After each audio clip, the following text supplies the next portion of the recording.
அனைவருக்கும் கணித வணக்கம். இப்போ பார்க்க போகிறது 7ஆம் வகுப்புக்குரிய கணக்கு முதல் பருவம். பயிற்சி 3.2ல் இயற்கணிதம்ங்கிற யூனிட்டில் 7ல் 2வது கணக்கை பார்க்க போகிறோம். சுருக்குக அப்படின்னு சொல்லி கணக்கு கொடுக்கப்பட்டிருக்கு. இந்த கணக்கு பொறுத்த வரைக்கும் பார்த்தீங்கன்னா எதுவுமே பிராக்கெட்டில் கொடுக்கப்படலை, வெறும் நம்பரும் மாறியும் கொடுக்கப்பட்டிருக்கு. இப்போ முதல் ஸ்டெப்பை நம்ம என்ன செய்கிறோம், அதை எடுத்து எழுதியிருக்கேன். இப்போ பார்த்தீங்கன்னா அடுத்து நான் என்ன செய்ய போகிறேன், அடுத்த ஸ்டெப்பு அப்படின்னா பி எல்லாம் ஃபஸ்ட்டு எழுதிக்கிறேன்.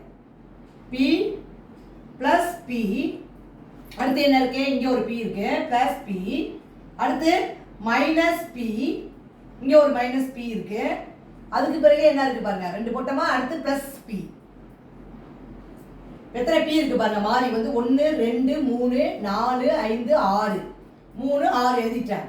இப்போ அடுத்து எண்களை எழுதிக்க போறோம், மாறிலியே எழுதிக்க போறோம். 2 பிளஸ் 3, அடுத்து மைனஸ் 4 மைனஸ் 5, அடுத்து பிளஸ் 10 எல்லாத்தையும் எழுதிட்டோம்.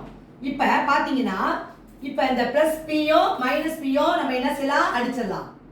கழிச்சோம்னா என்ன வந்துடும், 0 வந்துடும். அதே மாதிரி இந்த பிளஸ் பியும் இந்த மைனஸ் பியும் அடிச்சுட்டாங்க. இப்போ மிச்சம் இருக்கிறதே எத்தனை இருக்கு பாருங்க, 1, இங்கே வந்து 2. இப்போ 2 பிளஸ்ல தான் இருக்கு. அப்போ 2 பி. அடுத்து எண்களை கூட்டிக்க போகிறோம். பிளஸ் 2 பிளஸ் 3, 2 3 5, இங்கே ஒரு 10 இருக்கு, 15. 15ல் 5 போனால் எவ்வளோ, 10. 10ல் 4 போனால் 6. அப்போ பிளஸ் 6. அதாவது மாறுபட்ட குறியீடு, வேறுபட்ட குறியீடாக இருந்தால் பெரிய நம்பர் சின்ன நம்பரை கழிச்சு அந்த குறியீடை இட வேண்டும். அப்ப வரக்கூடிய விடை என்ன வருது, 2p + 6. புரிஞ்சுங்களா?